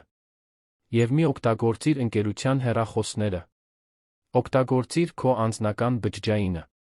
Վարդանը գլխով արեց, նորից դուրս եկավ։ Բելլան մնաց այնտեղ, կանգնած, ձեռքերը խաչած, դեռ մարսելով ամեն ինչ։ «Իսկ հիմա», հարցրեց նա։ «Հիմա մենք սրան կվերաբերվենք այնպես, ինչպես կա», պատասխանեց Տիգրանը, ձայնը կոշտ։ «Սպանության փորձ, քողարկված կորպորատիվ սաբոտաժի տակ։ Եվ մենք կբացահայտենք, թե ով է կանգնած դրա հետում, նախքան նրանք կհասկանան, որ ձախողվել են»։ Նա շրջվեց դեպի Անահիտը։ «Դուք ձեր դուստրը պետք է դուրս գաք շենքից։ Հիմա։ Բայց ոչ սովորական վերելակներով։ Բելլան ձեզ կտանի հետի ծառայողական ելքով։ Գնացեք տուն, մնացեք այնտեղ, մինչ ես կապ հաստատեմ»։ Անահիտը վեր կացավ, Նարեին իր հետ քաշելով, բայց աղջիկը կանգնեց, նայեց Տիգրանին։ «Այն տղամարդիկ, ում ես լսեցի, նրանցից մեկն անվտանգությունում է աշխատում։ Ես նրան տեսա, երբ մայրս փորձեց խոսել շենքի անվտանգության հետ, նախքան ես կձայնագրեի»։ Նա հարցրեց, թե ինչ եմ լսել, տարօրինակ տեսք ուներ։ Տիգրանը շատ լրջացավ։ «Հիշում ես նրա դեմքը»։ Նարեն գլխով արեց։ «Ես երբեք դեմքեր չեմ մոռանում»։ Տիգրանը նայեց Բելլային, որը հասկացավ հաղորդագրությունը։ Նա Անահիտին ու Նարեին դուրս բերեց ամենաանվտանգ ճանապարհով, ծառայողական միջանցքներով, աստիճաններով, որոնք ոչ ոք չէր օգտագործում, մինչ շենքի հետի ելքը, որը դուրս էր գալիս կողմնակի փողոց։ Նախքան նրանց թողնելը, Բելլան գրի առավ Անահիտի հասցեն հեռախոսահամարը։ «Մնացեք տանը։ Ոչ ոքի դուռը մի բացեք։ Պարոն Մելիքյանը կապ կհաստատի»։ Անահիտն ու Նարեն լեփ-լեցուն ավտոբուսով վերադարձան տուն, բայց այս անգամ ճանապարհը լիովին այլ էր թվում։ Նրանք հսկայական բան էին արել, մի բան, որը գուցե փրկել էր մի մարդու կյանք, բայց նա իրենց դրել էին վտանգավոր մարդկանց ուշադրության կենտրոնում։ Երբ հասան նեղլիկ բնակարան, Անահիտը դուռը փակեց բոլոր կողպեքներով, փակեց պատուհանները, չնայած շոքին, Նարեին քաշեց երկար գրկախառնության մեջ։ «Դու այսօր շատ խիզախ էիր։ Շատ։ Բայց հիմա պետք է խոստանաս, որ տնից դուրս չես գա, որ ոչ ոքի դուռը չես բացի, որ ինձ շատ մոտ կմնաս»։ Նարեն խոստացավ, բայց այդ գիշեր, պառկած բազմոցին, որը նրա մահճակալն էր դառնում, նա նայում էր մութ առաստաղին, մտածում այն ամենի մասին, ինչ տեղի էր ունեցել։ Նա 7 տարեկան էր, հենց նոր էր բացահայտել, որ աշխարհը շատ ավելի վտանգավոր բարդ է, քան ցանկացած մեծահասակ կցանկանար խոստովանել երեխային։ Բայց նա մեկ այլ բան էր բացահայտել. որ իր ձայնն ուժ ունի, որ հավատալն այն ամենին, ինչ զգում էր, ճիշտ էր, որ երբեմն ճիշտ բան անելը նշանակում է խիզախ լինել, երբ բոլորն ասում են, որ դու սխալ ես։ Մինչ Անահիտն ու Նարեն փակվել էին տանը, քաղաքի մյուս ծայրում, այդ կորպորատիվ շենքի 22-րդ հարկում, լուռ գործողություն էր նախապատրաստվում։ Տիգրան Մելիքյանը ընդամենը 2 զանգ էր արել, երկուսն էլ մարդկանց, ում ճանաչում էր տարիներ շարունակ, մարդկանց, ովքեր անհնարին իրավիճակներում ընկերություններ կյանքեր էին փրկել։ Առաջին զանգը պարոն Մեսրոպյանին էր, ինստիտուցիոնալ անվտանգության մասնագետին, որը զգույշ աշխատում էր կառավարության համար նուրբ գործերով։ Երկրորդը քրեական իրավաբանին, որը հասկանում էր, թե ինչպես փխրուն ապացույցները վերածել ամուր գործերի։ Պարոն Մեսրոպյանը 40 րոպե անց ժամանեց, քաղաքացիական հագուստով, իր սեփական մեքենայով, առանց որևէ պաշտոնական նշանի։ Նա նիհար մոտ 50 անց մի տղամարդ էր, աչքերով, որոնք կարծես կարդում էին ցանկացած իրավիճակի տողատակերը։ Վարդանը նրան դիմավորեց ծառայողական մուտքի մոտ, ուղեկցեց ուղիղ Տիգրանի գրասենյակ, խուսափելով տեսախցիկներից մարդկանցից։ Երբ մտավ սենյակ, Մեսրոպյանը ժամանակ չկորցրեց ձականությունների վրա։ «Ցույց տուր, ինչ ունես», ասաց նա, Տիգրանը միացրեց Նարեի արած ձայնագրությունը։ Մեսրոպյանը լսեց բացարձակ լռության մեջ, աչքերը կիսախուբ, միտքը հստակորեն մշակում էր տեղեկատվության շերտեր, որոնք ոչ մասնագետը չէր որ սա։ Երբ ավարտվեց, նա խնդրեց 2 անգամ լսել, ուշադրություն դարձնելով հատուկ մանրամասներին, ֆոնային աղմուկներին, խոսքի օրինաչափություններին։ «Այս լեզուն ռուսերեն է», ասաց նա վերջապես։ «Հայերենի շեշտադրությունը հաստատում է դա։ Իսկ սարքը, որ գտել եք, որտեղ է»։ Վարդանը վերցրեց մի փոքր մետաղյա տուփ, որը Տիգրանի սեղանին էր, տվեց Մեսրոպյանին։ Ներսում, պաշտպանիչ թղթի մեջ փաթաթված, այն առարկան էր, որը քիչ էր մնացել խլել գործարարի կյանքը։ Մեսրոպյանը զգուշորեն զննեց, ուղղակիորեն չդիպչելով, գրիչ օգտագործելով սարքը շրջելու տարբեր անկյուններից դիտելու համար։ Սա պրոֆեսիոնալ աշխատանք է։ Սիրողական չէ։ Ռազմական, հավանաբար։ Նա նայեց Տիգրանին մի լրջությամբ, որը սառեցրեց սենյակը։ «Գաղափար ունես, թե քանի մարդ կցանկանար քեզ խաղից դուրս տեսնել»։ Տիգրանը դառը ժպտաց։ «Այս ոլորտում, Մեսրոպյան, ցուցակը երկար է։ Բայց ինձ ֆիզիկապես վերացնելու փորձը խաղի այլ մակարդակ է»։ Մեսրոպյանը համաձայնեց։ «Սա միայն մրցակցության մասին չէ։ Սա լրացնելու մասին է մեկին, ով չափազանց շատ բան գիտի կամ խանգարում է ավելի մեծ բանի։ Դու կառավարության հետ պայմանագրեր ունես։ Զգայուն տեղեկատվության հասանելիություն»։ Տիգրանը գլխով արեց։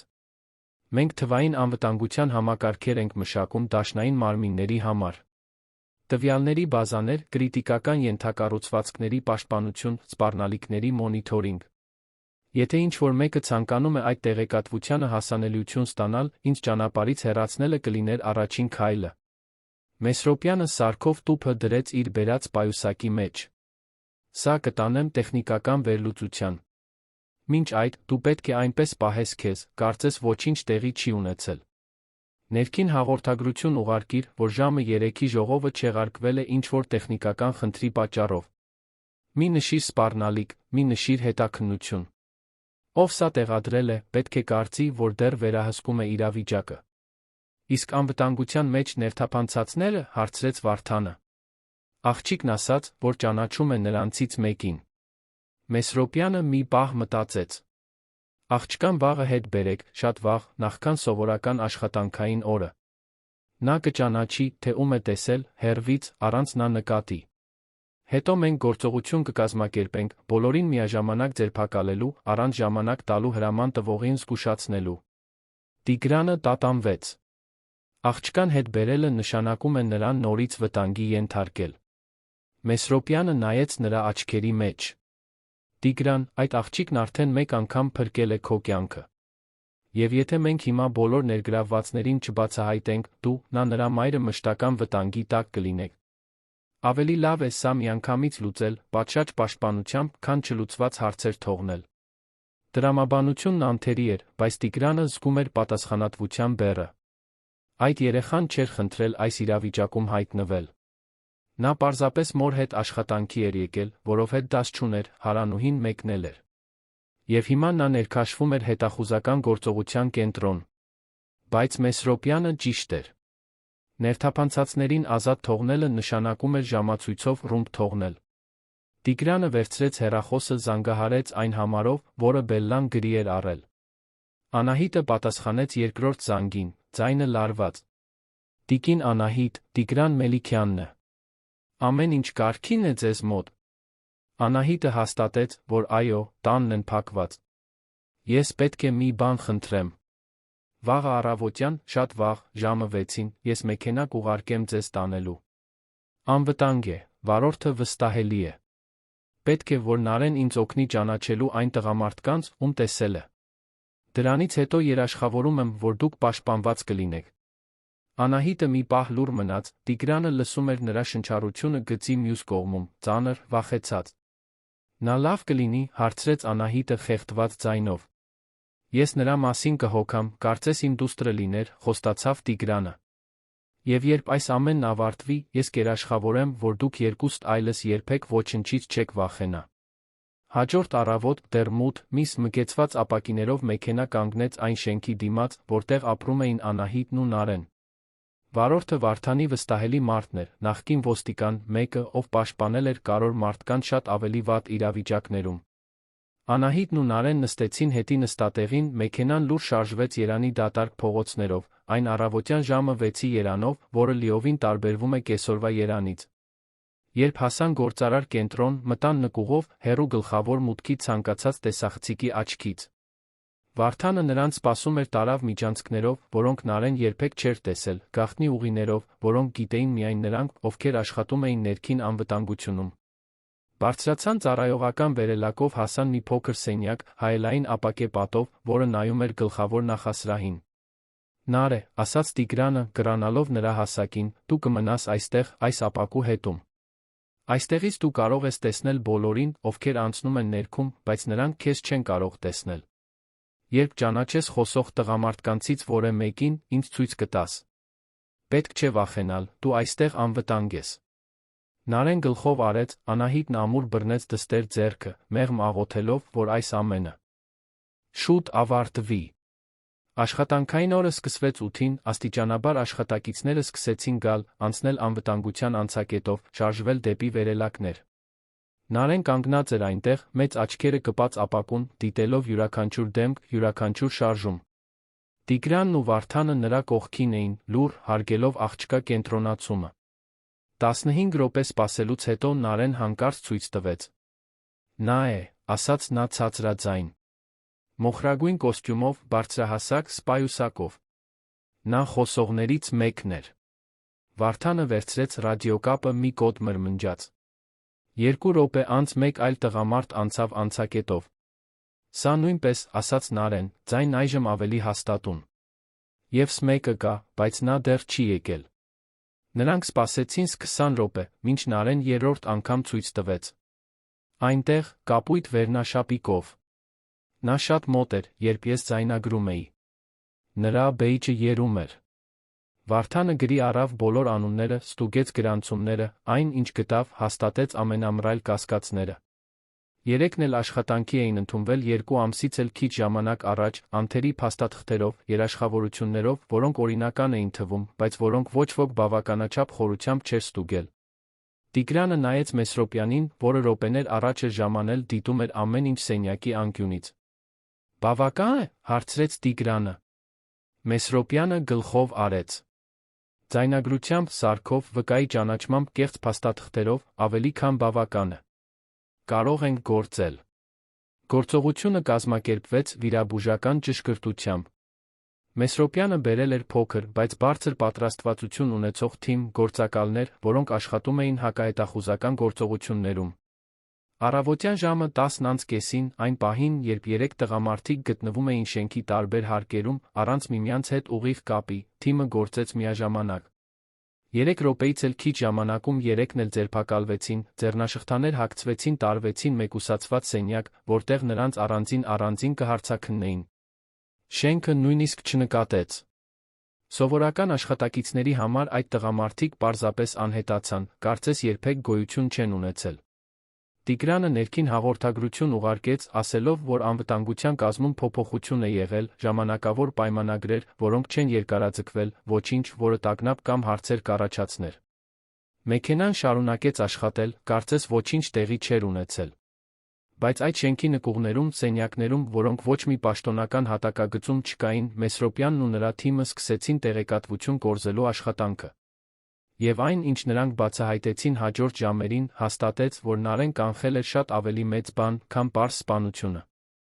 3 տղամարդիկ կորպորատիվ լրտեսության ցանցի մաս էին կազմում, որը ֆինանսավորվում էր օտարերկրյա կոնսորցիումի կողմից, որը ցանկանում էր հասանելիություն ստանալ Տիգրանի մշակած անվտանգության համակարգերին։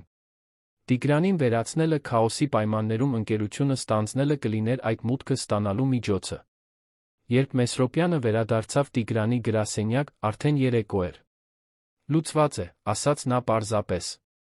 Երեքն էլ շատ երկար ժամանակ կանցկացնեն հասարակությունից հեռու։ Եվ մենք կարողացանք հետել 2 արտաքին կապի, որոնք նույնպես ձերբակալվեցին։ Ցանցը քանդված է։ Տիգրանը զգաց, թե ինչպես մի հսկայական բեռ ընկավ ուսերից։ Իսկ աղջիկը։ Նա հիմա անվտանգ է։ Մեսրոպյանը գլխով արեց։ Նա ավելի անվտանգ է, քան բնակչության 99%-ը։ Բայց Տիգրան, դու հասկանում ես, թե ինչ տեղի ունեցավ այստեղ, չէ՞։ 7 տարեկան երեխան բացահայտեց պրոֆեսիոնալ հետախուզական գործողություն, որն անցել էր մեր բոլոր անվտանգության ստուգումները։ Նա լսեց, հասկացավ, ձայնագրեց համարձակություն ունեցավ պնդելու, մինչ նրան լուրջ ընդունեցին։ Սա բախտ չէ։ Սա շնորհք է։ Տիգրանը գիտեր։ Նա ամբողջ օրը մտածում էր այդ հյուսերով հսկայական աչքերով աղջկա, այդ անհնարին ինտուիցիայի, այդ քաջության մասին, որը չէր համապատասխանում տարիքին։ Եվ նա կայացրել էր մի որոշում, որը կփոխեր ոչ միայն Նարեի, այլ իր կյանքը։ Նա խնդրեց Բելլային Անահիտին ու Նարեին հետ բերել գրասենյակ։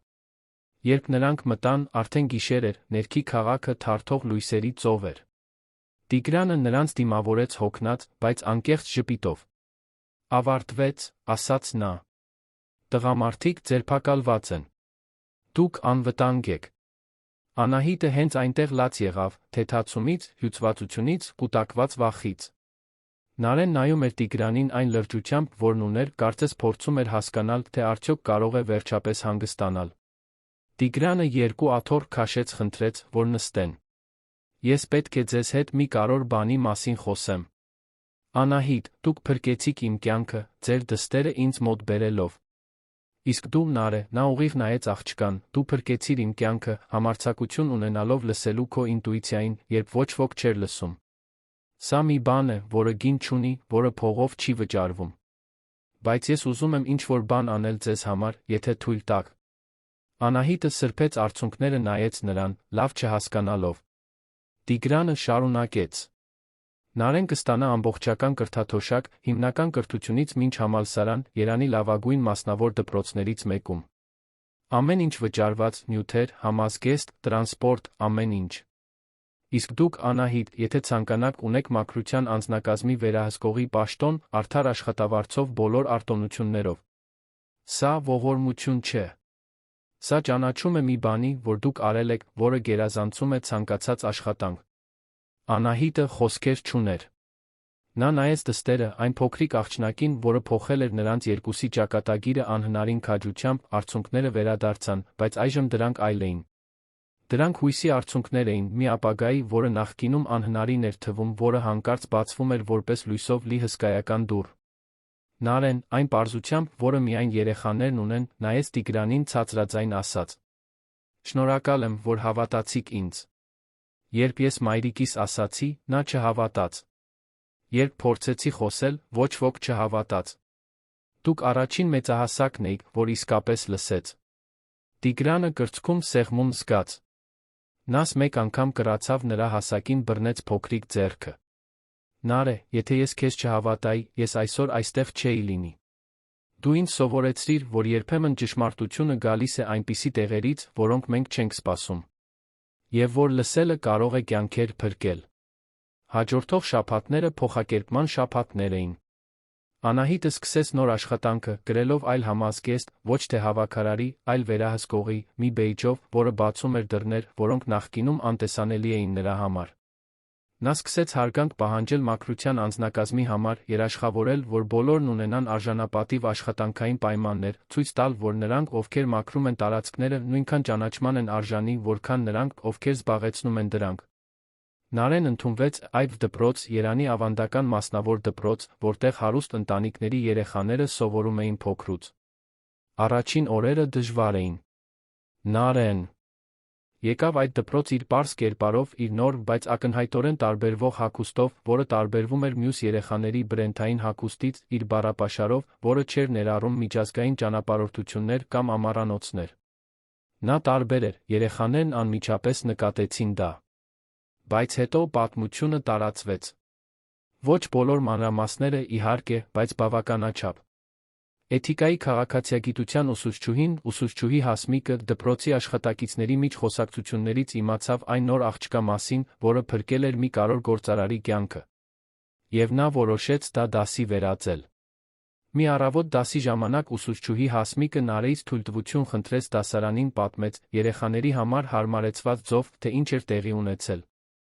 Ինչպես էր Նարեն ուշադիր եղել, ինչպես էր համարձակություն ունեցել պնդելու, երբ ոչ ոք չէր հավատում, ինչպես էր ճիշտ բան արել, չնայած վախին։ Երեխաները լուռ մնացին, նայելով այն փոքրիկ, հյուսերով աղջկան, որը հանկարծ այլս պարզապես աղքատ Նորեկը չէր, այլ ամենախիզախ աղջիկը, ում նրանք ճանաչում էին։ Նարեն կարմրեց, չիմանալով ուր թաքնվել, բայց ուսուցչուհի Հասմիկը բռնեց նրա ձեռքը, ասաց դասարանին. «Տեսա՞ք, քաջությունը կապ չունի հարուստ կամ աղքատ, մեծ կամ փոքր լինելու հետ։ Այն կապված է ճիշտ բան անելու հետ, երբ դա դժվար է։ Նարեն մեզ դա սովորեցրեց։ Եվ մենք բոլորս կարող ենք նրանից սովորել»։ Այդ օրվանից Նարեն այլս երբեք այն աղքատ աղջիկը չէր, որը չէր պատկանում։ Նա Նարեն էր, աղջիկը, որը կյանք էր փրկել, աղջիկը, ում մյուս երեխաները հարգում էին ոչ թե նրա ունեցածի, այլ նրա լինելիության համար։ Եվ դա ամեն ինչ փոխեց։ Տանը, բնակարանում, որը շարունակում էր փոքր մնալ, բայց որն այժմ լցված էր նոր արժանապատվությամբ, Անահիտն ու Նարեն ամեն գիշեր միասին ընթրում էին խոսում օրվա մասին։ Անահիտը պատմում էր, թե ինչպես է սովորում ղեկավարել, թե ինչպես են մարդիկ իրեն այլ կերպ վերաբերվում հիմա, երբ նա պատասխանատու պաշտոն ունի։ Նարեն պատմում էր դասերի, նոր ընկերների, գրքերի մասին, որոնք բացահայտում էր դպրոցի գրադարանում։ Եվ ամեն շաբաթ, անպայման, նրանք այցելում էին տիկին Սվետլանային, շենքի տարեց կնոջը, որը Նարեին սովորեցրել էր այն բառերը օտար լեզվով, չիմանալով, որ այդ գիտելիքը կյանքեր կփրկի։ Սվետլանան հպարտացավ, երբ իմացավ պատմությունը, գրկեց Նարեին արցունքներով աչքերին, ասելով իր շեշտադրությամբ հայերենով. «Դու իմ բառերն օգտագործեցիր բարու համար, փոքրիկ։ Դա ցանկացած գանձից ավելի արժեքավոր է»։ Տիգրանը զգույշ կապ էր պահպանում Անահիտի հետ, հարցնելով, թե ինչպես է Նարեն հարմարվում դպրոցին, արդյոք ինչ-որ բանի կարիք ունեն, արդյոք ամեն ինչ կարգին է։ Նա չէր ուզում լինել, չէր ուզում, որ նրանք պարտական զգան, բայց ուզում էր հետել այն արտասովոր երեխայի զարգացմանը, որը հանդիպել էր իր ճանապարհին։ Եվ ամիսներն անցնելուն զուգընթաց նա տեսավ, թե ինչպես է Նարեն ծաղկում։ Տեսավ, թե ինչպես է նա աչքի ընկնում լեզուներում, տպավորիչ հեշտությամբ սովորելով անգլերեն, ֆրանսերեն։ Տեսավ, թե ինչպես է նա հետաքրքրվում անվտանգությամբ, հասկանալով, թե ինչպես են աշխատում պաշտպանության համակարգերը, վերծանելով կոդեր օրինաչափություններ։ Տեսավ նրա մեջ այն ամենի արտացոլանքը, ինչ նա արել էր այն օրը պահեստում։ Բնական կարողությունը դիտելու այն, ինչ ուրիշները չեն տեսնում, կապելու կետեր, որոնք անկապ են թվում, զգալու անտեսանելի վտանգները։ Այն օրվանից մեկ տարի անց, որը փոխեց ամեն ինչ, Տիգրանը փոքրիկ ընթրիք կազմակերպեց իր տանը, Երանի կենտրոնում գտնվող էլեգանտ առանձնատանը։ Նա հրավիրեց Անահիտին ու Նարեին, Վարդանին ու Բելլային պարոն Մեսրոպյանին։ Դա մի օրվա տարեդարձը նշելու միջոց էր, որը կարող էր ողբերգություն լինել, բայց դարձավ փոխակերպման հանգրվան։ Ընթրիքի ընթացքում, մինչ մեծահասակները խոսում էին աշխատանքի քաղաքականության մասին, Նարեն հիացած էր Տիգրանի գրադարանով, որի դարակները հատակից մինչ առաստաղ էին, լի տարբեր լեզուներով գրքերով։ Տիգրանը նրան գտավ այնտեղ, թերթելով կրիպտոգրաֆիայի մասին մի գիրք, որը նա ակնհայտորեն լիովին չէր հասկանում, բայց որը նրան հիացնում էր։ «Քեզ դուր է գալիս այսպիսի բան», հարցրեց նա նստելով նրա կողքին։ Նարեն գլխով արեց։ «Ես սիրում եմ հասկանալ, թե ինչպես են բաներն աշխատում»։ Ինչպես են մարդիկ թաքցնում տեղեկատվությունը։ Ինչպես կարող ենք բացահայտել այն, ինչ թաքնված է։ Տիգրանը ժպտաց. Դու շնորհք ունես, Նարէ։ Հազվագյուտ շնորհք։ Եվ եթե դու ցանկանաս, երբ մեծանաս, այդ շնորհքը կարող է մասնագիտության վերածվել։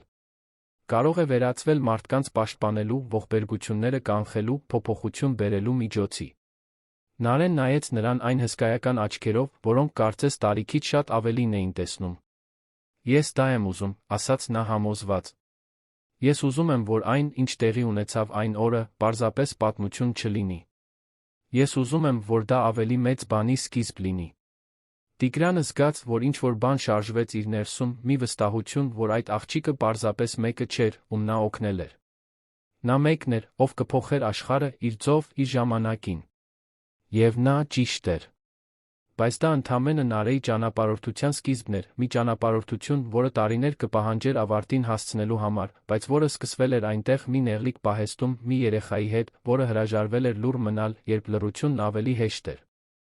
Տարիներն անցան քամուց քշված տերների պես, յուրաքանչյուրը բերելով փոփոխություններ, աճ, փոխակերպումներ, որոնք անհնարին էին թվում այն հեռավոր առավոտյան, երբ 7 տարեկան աղջիկը մտավ պահեստ, վախենալով մենակ մնալուց։ Նարեն մեծացավ ոչ միայն հասակով, այլ ներկայությամբ, վստահությամբ, կարողությամբ։ Հյուսերով ամաչկոտ աղջիկը դարձավ վճռական դեռահաս, իսկ հետո երիտասարդ կին, որը տպավորություն էր թողնում ցանկացած սենյակում, որտեղ մտնում էր։ Նա ավարտեց այդ դպրոցը լավագույն աշակերտների շարքում, լեզուների գիտությունների մրցույթներում պատվոգրերով։ 5 լեզվով սահուն խոսում էր, ներառյալ ռուսերենը, որը տիկին Սվետլանան շարունակել էր սովորեցնել տարիների ընթացքում, այժմ նպատակով մեթոդով։ Երբ եկավ համալսարան ընտրելու ժամանակը, Նարեն կասկած չուներ։ Նա ուզում էր սովորել միջազգային հարաբերություններ, հետախուզական վերլուծության անվտանգության մասնագիտացմամբ։ Տիգրանը հետում էր յուրաքանչյուր քայլի, միշտ հեռվից, միշտ հարգալից, բայց միշտ ներկա, երբ Նարեն կամ Անահիտը կարիք ունեին։ Նա ուրախացավ, երբ նա ընդունվեց Երանի լավագույն համալսարաններից մեկը, առաջարկեց պրակտիկա ընկերությունում, երբ նա 3-րդ կուրսում էր, հպարտությամբ դիտում էր, թե ինչպես է նա աչքի ընկնում շատ ավելի մեծ փորձառու պրակտիկանտների շրջանում։ Նարեն ուներ այն շնորհքը, որը չեն սովորեցնում, այն կարողությունը կարդալու տողատակերը, նկատելու օրինաչափություններ, որտեղ ուրիշները տեսնում էին միայն զուգադիպություններ, զգալու, երբ ինչ-որ բան այն չէ, նախքան որ է կոնկրետ ապացույց կհայտնվեր։ Դա նույն ինտուիցիան էր, որը փրկել էր Տիգրանին տարիներ առաջ, միայն թե այժմ կատարելագործված կրթությամբ, մարզումով, տարիների նվիրված ուսումնասիրությամբ։ Երբ ավարտեց 23 տարեկանում, նա առաջարկներ ստացավ միջազգային ընկերություններից, անվտանգության խորհրդատվական ընկերություններից, նույնիսկ կառավարական գործակալություններից, որոնք ճանաչում էին նրա տաղանդը։ Բայց Նարեն մի ընտրություն կատարեց, որը զարմացրեց բոլորին, բացի նրանցից, ովքեր նրան իսկապես ճանաչում էին։ Նա ընդունեց պաշտոն Տիգրանի ընկերությունում, ոչ թե երախտագիտությունից, այլ որովհետև այնտեղ նա զգում էր, որ կարող է իսկապես փոփոխություն բերել, որ կարող է իր հմտություններն օգտագործել, պաշտպանելու ինչ-որ կարևոր բան։ Տիգրանը, այժմ լիովին ալեհեր, բայց դեռ լարված աչքերով, նրան ընդունեց առաջին օրը, ինչպես կընդուներ ցանկացած նոր աշխատակցի, պրոֆեսիոնալ, առանց ակնհայտ ֆավորիտիզմի։ Բայց երբ նա դուրս եկավ նրա սենյակից առաջին ժողովից հետո, նա նայեց պատուհանից ներքի քաղաքին, մտածեց, թե ինչպես է կյանքը տարօրինակ շրջաններ անում, թե ինչպես է այն վախեցած փոքրիկ աղջիկը պահեստում դարձել ամենախոստումնալից մասնագետը, որին երբե տեսել էր։ Նարեն հաջողության հասավ ընկերությունում։ Սկսեց ռիսկերի վերլուծությունից, անցավ անվտանգության նախագծերի համակարգման, 27 տարեկանում արդեն մի ամբողջ բաժնի ղեկավար էր, որը պատասխանատու էր կորպորատիվ սպառնալիքների բացահայտման չեզոքացման համար։ Նա ուներ փոքր, բայց չափազանց արդյունավետ թիմ, մարդիկ, որոնց նա ընտրում էր ոչ միայն տեխնիկական կարողությունների, այլ չասվածը լսելու, թաքնվածը նկատելու կարողության համար։ Անահիտը, այժմ մոտ 50 տարեկան, նույնպես առաջ էր գնացել։ Նա ընդհանուր ծառայությունների տնօրենն էր, պատասխանատու շենքի ողջ օժանդակ անձնակազմի համար, հարգված բոլորի կողմից, մի կին, որը սովորել էր, որ արժանապատվությունը գալիս է ոչ թե նրանից, թե որտեղ ես ծնվել, այլ թե ինչպես ես քեզ պահում։ Նա տեսնում էր դստերը շրջելիս այն նույն միջանցքներով, որտեղ մի օր ինքը հրում էր մաքրության սայլակը, այնքան մեծ հպարտություն էր զգում, որ երբեմն կուրծքը ցավում էր ինտենսիվությունից։ Եվ հետո, այն օրվանից 15 տարի անց, որը փոխեց ամեն ինչ, նոր սպառնալիք առաջացավ։ Այն սկսվեց նրբորեն, ինչպես միշտ սկսվում են բարդ սպառնալիքները։ Զգայուն տեղեկատվությունը արտահոսում էր փոքր քանակությամբ, ոչինչ այնքան մեծ, որ անհապաղ տագնապ առաջացներ, բայց բավականաչափ, որ ուշադիր լինողը նկատեր օրինաչափություն։ Նարեն էր, որ նկատեց։ Նա 3 շաբաթ անցկացրեց, վերլուծելով արտահոսքերը, քարտեզագրելով մուտքի ուղիները, ուսումնասիրելով, թե ով ինչի թույլտվություն ունի, գրեթե մոլուցքով խաչաձելով տվյալները։ Եվ հետո նա գտավ։ Նոր անվտանգության համակարգ էր ներդրվում, որն առաջարկել էր միջազգային կոնսորցիում, անթերի հավատարմագրերով, կատարյալ փաստաթղթերով, ստուգվող երաշխավորություններով։ Բայց ինչ-որ բան անհանգստացնում էր Նարեին։ Երաշխավորությունները չափազանց լավն էին, չափազանց կատարյալ, բոլոր ընկերություններից, որոնք փակվել էին վերջին 2 տարում կամ գտնվում էին երկրներում, որտեղ խորը ստուգումը դժվար էր։ Նա իր կասկածները ներկայացրեց Տիգրանին մի ուրբաթ օր, մտնելով նրա գրասենյակ փաստաթղթերով լի թղթապանակով այն լուրջ արտահայտությամբ, որը նա սովորել էր հարգել։ Տիգրան, կարծում եմ, մեզ նորից ներթափանցում են, ասաց նա առանց շրջանցելու։ Եվ այս անգամ ավելի բարդ է, քան նախորդ անգամ։ Տիգրանը թողեց այն, ինչ անում էր, լիակատար ուշադրություն դարձրեց։ Ցույց տուր, ինչ ունես։ Նարեն փաստաթղթերը տարածեց սեղանի վրա, ցույց տալով կապեր, անհամապատասխանություններ, ցուցադրելով, թե ինչպես է ներդրվող նոր անվտանգության համակարգը հասանելիություն ունենում ընկերության գրեթե բոլոր կրիտիկական տվյալներին։ Եթե ինչ-որ մեկը ցանկանար տեղեկատվություն գողանալ առանց հետ թողնելու, սա կլիներ կատարյալ ճանապարհը։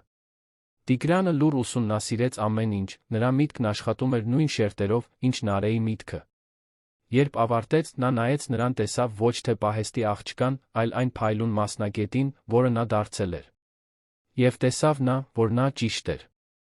Ինչ ես առաջարկում։ Նարեն արդեն ծրագիր ուներ։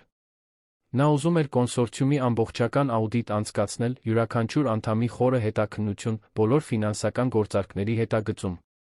Ուզում էր նա զուգահեռ մոնիթորինգի համակարգ տեղադրել, որը չէր անցնի նոր համակարգով, որպեսզի կարողանար դիտել, թե ինչ է կատարվում, առանց ներթափանցածներին զգուշացնելու։ Եվ ուզում էր այս ամենն անել բացարձակ գաղտնիության պայմաններում, առանց որևէ մեկը վստահության նեղ շրջանակից դուրս իմանար։ Տիգրանը հաստատեց ամեն ինչ։ Տվեց նրան լիակատար լիազորություն, անսահմանափակ բյուջե մեկի վստահությունը, ով գիտեր, որ եթե Նարեն անհանգիստ է, դրա համար իրական պատճառ կա։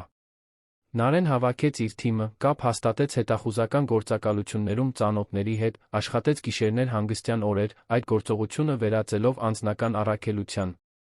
6 շաբաթ պահանջվեց, բայց նա գտավ։ Կոնսորցիումը ճակատ էր մի խմբի համար, որը փորձել էր ներթափանցել ընկերություն 15 տարի առաջ ձախողվել էր։ Նրանք ամբողջ այդ ժամանակը անցկացրել էին վերափոխվելով, օրինական ընկերություններ ստեղծելով, հեղինակություն կառուցելով, համբերատար սպասելով նորից փորձելու հնարավորությանը։ Եվ այս անգամ, բռնության փոխարեն, նրանք օգտագործում էին ավելի նուրբ, ավելի մաքուր, ավելի դժվար հայտնաբերվող մեթոդներ։ Նարեն ապացույցները ներկայացրեց Տիգրանին մի ժողովի ժամանակ, որին մասնակցում էին նա Վարդանը, այժմ թոշակի անցած, բայց դեռ խորհրդատվություն տվող կրիտիկական հարցերում մասնագիտացված իրավաբաններ։ Ապացույցները ամուր էին, անհերքելի։ Տիգրանն անմիջապես չեղարկեց պայմանագիրը, խարդախությունը բացահայտեց իրավասու մարմիններին, սկսեց իրավական գործընթացներ, որոնք կոչնչացնեին այդ խմբի ապագայում նմանատիպ բան փորձելու ցանկացած հնարավորություն։ Երբ ամեն ինչ լուծվեց, երբ իրավաբանները դուրս եկան փաստաթղթերը արխիվացվեցին, Տիգրանը խնդրեց Նարեին մնալ։ Նա վեր կացավ աթոռից, քայլեց դեպի պատուհանը, նայելով քաղաքին, որն այնքան բանի ականատես էր եղել։ Նարե, դու ինձ նորից փրկեցիր, ասաց նա ցածրաձայն։ Նարեն մոտեցավ, կանգնեց նրա կողքին, նայելով նույն տեսարանին։ Ես ընդամենը իմ աշխատանքն էի անում։ Տիգրանը գլուխը թափահարեց։ Ոչ։ Դու շատ ավելին արեցիր։ Դու արեցիր այն, ինչ արեցիր 15 տարի առաջ։ Ուշադրություն դարձրիր, երբ ոչ ոք չէր դարձնում։ Զգացիր վտանգը, նախքան այն կնյութականանար։ Համարձակություն ունեցար պնդելու, նույնիսկ երբ ավելի հեշտ կլիներ անտեսել։ Նրանք մի պահ լուռ մնացին, հետո Տիգրանն ասաց մի բան, որը տարիներ շարունակ պահում էր։ Գիտես, որ այն օրը փոխեց իմ կյանքը ձերով, որոնք շատ ավելին են, քան ինձ ֆիզիկապես փրկելը։ Նարեն նայեց նրան, հետաքրքրված։ Ինչպես փոխեց։ Տիգրանը շրջվեց, նրան դեմ առ դեմ կանգնելու։ Ինձ սովորեցրեց, որ մեծ սպառնալիքները կարող են հայտնաբերվել անհավանական մարդկանց կողմից։ Որ ձայներն անտեսելը, որովհետև դրանք գալիս են իշխանություն չունեցող աղբյուրներից, ամենամեծ սխալն է, որը կարող է թույլ տալ ղեկավարը։ Որ լսելը, իսկապես լսելը, կարող է լինել կյանքի մահվան, հաջողության ձախողման միջ տարբերությունը։ Նարեն կրծքում ինչ-որ բան շարժվեց, այն հուզմունքը, երբ հասկանում ես, որ քո արածը շատ ավելի մեծ ազդեցություն է ունեցել, քան պատկերացնում էիր։ Իսկ գիտեք, թե դա ինչ է նշանակում ինձ համար, հարցրեց նա ցածրաձայն։ Տիգրանը սպասեց, որ նա շարունակի։ Նշանակում է, որ ամենակարևոր բանը, որ ես արել եմ կյանքում, տեղի է ունեցել, երբ ես 7 տարեկան էի, ոչ ոք ինձ չէր հավատում։ Նշանակում է, որ մայրս, որն ամբողջ կյանքը զոհաբերել է ինձ նվազագույնը տալու համար, իրականում ինձ տվել է առավելագույնը, սովորեցնելով երբեք չհանձնվել, երբ գիտեմ, որ ճիշտ եմ։ Տիգրանը զգաց, որ աչքերն այրվում են։ Նա կյանքում շատ բան էր տեսել, կայսրություն էր կառուցել, միլիոնավոր դոլարների գործարքներ էր կնքել, միջազգային ճգնաժամեր էր հաղթահարել։ Բայց այդ պահը այնտեղ այն երիտասարդ կնոջ հետ, որը մի օր վախեցած երեխա էր պահեստում, ամենանշանակալիցներից մեկն էր։ Գիտես մի բան, ասաց նա։ Ես պահել եմ հեռախոսը։ Քո արած ձայնագրությունը դեռ այնտեղ է, անվտանգ ֆայլում։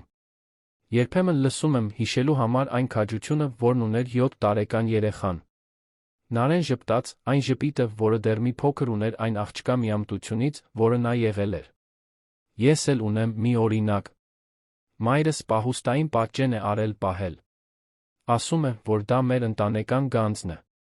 Նրանք միասին ծիծաղեցին, այդ ծիծաղի մեջ տարիների պատմություն կար, փոխակերպում, կյանքեր, որոնք խաչվել ընդմիշտ փոխվել էին։ Բայց պատմությունն այնտեղ չի ավարտվում։ Որովհետև Նարեն սովորել էր, որ իսկական ժառանգությունը ոչ թե այն է, ինչ դու անում ես քեզ համար, այլ այն, ինչ դու ստեղծում ես, որպեսզի ուրիշները նույնպես կարողանան անել։ Նա հաջորդ ամիսներն անցկացրեց, մշակելով մի նախագիծ, որը նրա մտքում էր դեռ համալսարանից։ Երիտասարդ դիտորդների պատրաստման ազգային ծրագիր։ Գաղափարը պարզ էր, բայց հեղափոխական։ Պետական մասնավոր դպրոցներում երեխաներին դեռահասներին սովորեցնել ճանաչել առօրյա կյանքում ռիսկի օրինաչափությունները, վստահել իրենց ինտուիցիաներին, իմանալ, թե ինչպես դիմել վստահելի մեծահասակների, երբ ինչ-որ բան սխալ է թվում։ Դա մանկահասակ լրտեսներ ստեղծելու մասին չէր, այլ երեխաների ընկալումը վավերացնելու, նրանց սովորեցնելու, որ իրենց ձայները կարևոր են, որ այն, ինչ նրանք զգում դիտում են, արժեք ունի։ Նարեն նախագիծը ներկայացրեց ընկերության խորհրդին, Տիգրանը հաստատեց ամբողջական ֆինանսավորումը։ Ծրագիրը մեկնարկեց 6 ամիս անց, սկսվելով Երանի 10 փորձնական դպրոցներում ազգային ընդլայնման ծրագրերով։ Նարեն անձամբ մեկնում էր յուրաքանչյուր դպրոց, խոսում աշակերտների հետ, պատմում իր պատմությունը հարմարեցված ձով, ցույց տալիս նրանց, որ շրջապատող աշխարհին ուշադրություն դարձնելը պարանոյա չէ, այլ քաղաքացիություն։ Եվ հենց այդ այցելություններից մեկի ժամանակ, Երանի Շենգավիթ համայնքի մի պետական դպրոցում, շրջանը լիովին փակվեց։ Նարեն ավարտում էր դասախոսությունը 8-9 տարեկան երեխաների դասարանի համար, երբ մի հյուսերով աղջնակ, այնքան փոքրիկ, որ հազիվ հասնում էր Նարեի գոտկատեղին, ամաչկոտ ձեռք բարձրացրեց։ Նարեն խոսքը տվեց նրան, աղջիկը դողացող ձայնով ասաց. Կարող եմ դասից հետո ձեզ հետ խոսել։ Կարող է, բայց չեմ ուզում բոլորի առաջ խոսել։ Նարեն զգաց, որ սարսուռ անցավ ողնաշարով։ Նա ճանաչեց այդ տոնը, այդ վախը, խառնված վճռականության հետ, այդ զուսպ հրատապությունը։ Իհարկե կարող ես, ասաց նա քաջալերող ժպիտով։ Երբ դասն ավարտվեց, մյուս երեխաները աղմուկով դուրս եկան, փոքրիկ աղջիկը մնաց սպասելով։ Նարեն մի աթոռ քաշեց նստեց նրա հասակին։ Անունդ ի՞նչ է։ Անի, պատասխանեց աղջիկը։ Եվ ես մի տարօրինակ բան եմ լսել այն շենքում, որտեղ մայրս է աշխատում։ Նա ինձ երբեմն իր հետ տանում է, որովհետև մնալու տեղ չունեմ։ Եվ մի քանի տղամարդ կան, որոնք խոսում են այնտեղ, որտեղ ես եմ մնում, նրանք բաներ են ասում, որոնք ինձ վախեցնում են։ Խոսում են ինչ-որ մեկին վնասելու, փողի, բաներ թաքցնելու մասին։ Ես փորձեցի մայրիկիս ասել, բայց նա ասաց, որ ես երակայում եմ, որ երեխաները պատմություններ են հորինում։ Նարեն զգաց, որ արցունքները այրում են աչքերը։ Դա նորից ինքն էր։ Դա նույն պատմությունն էր, նույն վախը, նույն անվստահությունը։ Անի, ասաց նա, բռնելով աղջկա փոքրիկ ձեռքը, ես քեզ հավատում եմ։ Եվ ես քեզ կօգնեմ։ Կարող ես ինձ պատմել այն ամենը, ինչ լսել ես։ Աղջիկը գլխով արեց սկսեց խոսել, յուրաքանչյուր բառ, որ դուրս էր գալիս այդ փոքրիկ բերանից, հաստատում էր, որ ցիկլը կրկնվել է, որ կա մեկ այլ երեխա, որը լսվելու կարիք ունի, որ Նարեի ստեղծած ծրագիրն արդեն իսկ փոփոխություն է բերում։ Նարեն հաջորդ շաբաթներն անցկացրեց, զգուշորեն հետաքննելով այն, ինչ Անին պատմել էր։ Բացահայտեց, որ այն ընկերությունում, որտեղ Անիի մայրն աշխատում էր որպես խոհարարի օգնական, փողերի յուրացման սխեմա էր գործում։ Տեղեկությունները հասցրեց իրավասու մարմիններին, սխեման քանդվեց, նախքան ավելի մեծ վնասներ կհասցներ։ Անիի մայրը քիչ մնաց կորցներ աշխատանքը հաջորդած քաոսում, բայց Նարեն միջամտեց, ավելի լավ աշխատանք առաջարկեց Տիգրանի ընկերությունում երաշխավորեց, որ Անին ընդգրկվի կրթաթոշակների ծրագրում, որն այժմ ընկերության մշտական նախաձեռնությունն էր։ Եվ այսպես Նարեն լիովին հասկացավ այն ամենի իմաստը, ինչ տեղի էր ունեցել։ Բանն այն չէր, որ ինքը յուրահատուկ էր։ Բանն այն էր, որ բոլոր երեխաներն են յուրահատուկ, որ բոլորն ունեն այն կարողությունը, տեսնելու այն, ինչ մեծահասակներն անտեսում են, որովհետև չափազանց զբաղված են, չափազանց հոգնած, չափազանց թերահավատ։ Բանը մի աշխարհ ստեղծելու մեջ էր, որտեղ այդ փոքրիկ ձայները լուրջ կընդունվեին, նախքան շատ ուշ կլիներ։ Ձմռան մի անձրոտ օր Նարեն վերադարձավ այն շենք, որտեղ ամեն ինչ սկսվել էր։ Նա թույլտվություն խնդրեց, բարձրացավ 18-րդ հարկ։ Պահեստը դեռ այնտեղ էր, մի փոքր վերանորոգված, ավելի կոկիկ, բայց ըստ էության նույնը։ Նա մտավ կանգնեց այդ փոքրիկ սենյակի մեջտեղում, հիշելով 7 տարեկան աղջկան, որը կանգնած էր այնտեղ, դողալով վախից, ձայնագրելով մի խոսակցություն, որը կփոխեր իր կյանքն ընդմիշտ։ Տիգրանը նրան գտավ այնտեղ։ Նա ծերացել էր, տարիներն այժմ ավելի ծանր էին, բայց դեռ ուներ այն ներկայությունը, այն արժանապատվությունը, որը բնորոշ է նրան, ով իրենից ավելի մեծ բան է կառուցել։ Գիտեի, որ քեզ այստեղ կգտնեմ, ասաց նա ցածրաձայն։ Նարեն ժպտաց։ Ես պետք է վերադառնայի։ Պետք է հիշեի, թե որտեղից ամեն ինչ սկսվեց։ Նրանք երկար րոպեներ այնտեղ մնացին, լուռ, յուրաքանչյուրը կորած հիշողությունների մեջ։ Հետո Տիգրանը խոսեց։ Գիտես, թե որն էր ամենամեծ դասը, որ ես սովորեցի այս ամենից։ Նարեն նայեց նրան, սպասելով։ Ես սովորեցի, որ իսկական անվտանգությունը, իսկական պաշտպանությունը գալիս է ոչ թե տեխնոլոգիայից կամ բարդ համակարգերից։ Այն գալիս է ուշադիր մարդկանցից։ Գալիս է քաղաքացիներից, որոնք բավականաչափ մտահոգ են, որպեսզի ուշադրություն դարձնեն, խոսեն, երբ սխալ բան են տեսնում, պնդեն, երբ նրանց լուրջ չեն ընդունում։ Նարեն գլխով արեց, համաձայնելով։ Դրա համար եմ ստեղծել ծրագիրը։ Որովհետև եթե յուրաքանչյուր երեխա սովորի, որ իր ձայնը կարևոր է, որ իր ընկալումն արժեք ունի, քանի ողբերգություն կարող ենք կանխել, քանի կյանք կարող ենք փրկել։ Տիգրանը ձեռքը դրեց նրա ուսին, այն հպարտ ուսուցչի ժեստով։ Դու արեցիր այն, ինչ ես երբեք չէի կարողանա անել։ Քո փորձը վերածեցիր ժառանգության։ Վնասվածքը՝ փոխակերպման։ Նարեն նայեց նրան ասաց մի բան, որը տարիներ շարունակ պահել էր։ Դուք իմ կյանքը փրկեցիք նույնքան, որքան ես ձերը։ Որովհետև եթե դուք ինձ չհավատայիք, ես կսովորեի, որ իմ ձայնը կարևոր չէ։ Կմեծանայի լուռ, անտեսանելի, վախենալով անհանգստացնելուց։ Դուք ինձ սովորեցրիք, որ արժե խիզախ լինել, որ արժե պնդել, որ արժե ճիշտ բան անել, նույնիսկ երբ դա սարսափելի է։ Տիգրանը խորը հուզմունք զգաց։ Ուրեմն, մենք միմյանց փրկեցինք, ասաց նա։ Եվ հիմա մենք փրկում ենք ուրիշներին։ Այսպես պետք է լինի։ Այսպես է աշխարհը փոխվում։ Մեկ ձայն միաժամանակ, մեկ երեխա միաժամանակ, մեկ քաջություն միաժամանակ։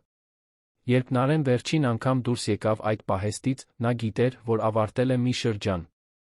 Նա վերադարձել էր այնտեղ, որտեղ ամեն ինչ սկսվել էր, ոչ թե որպես վախեցած աղջիկ, այլ որպես կին, որը վախը վերածել էր առաքելության, որը սովորել էր, որ լսելը կարող է կյանքեր փրկել, որն իր կարիերան նվիրել էր երաշխավորելուն, որ ոչ մի երեխա անտեսված չմնա, երբ փորձի զգուշացնել վտանգի մասին։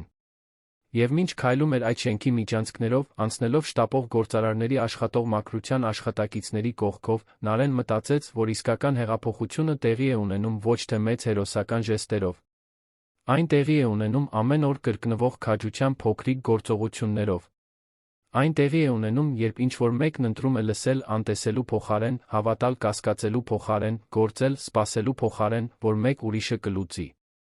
Տարիներ անց, երբ Նարեն արդեն ազգային ճանաչում ուներ երիտասարդ դիտորդների ծրագրի համար, երբ նրա աշխատանքը կանխել էր տասնյակ լուրջ իրավիճակներ, երբ Անահիտն արդեն թոշակի էր անցել, բայց դեռ ամեն շաբաթ այցելում էր շենք, պարզապես կարոտն առնելու, նա իր անձնական օրագրում մի խորհրդածություն գրեց, որն ամփոփում էր ամեն ինչ. Իսկական անվտանգությունը չի սկսվում տեսախցիկներով կամ ազդանշաններով. այն սկսվում է ուշադիր քաղաքացիներով։ Եվ իսկական քաջությունը վախ չունենալը չէ։ Այն վախենալն է, այնուամենայնիվ, ճիշտ բան անելը։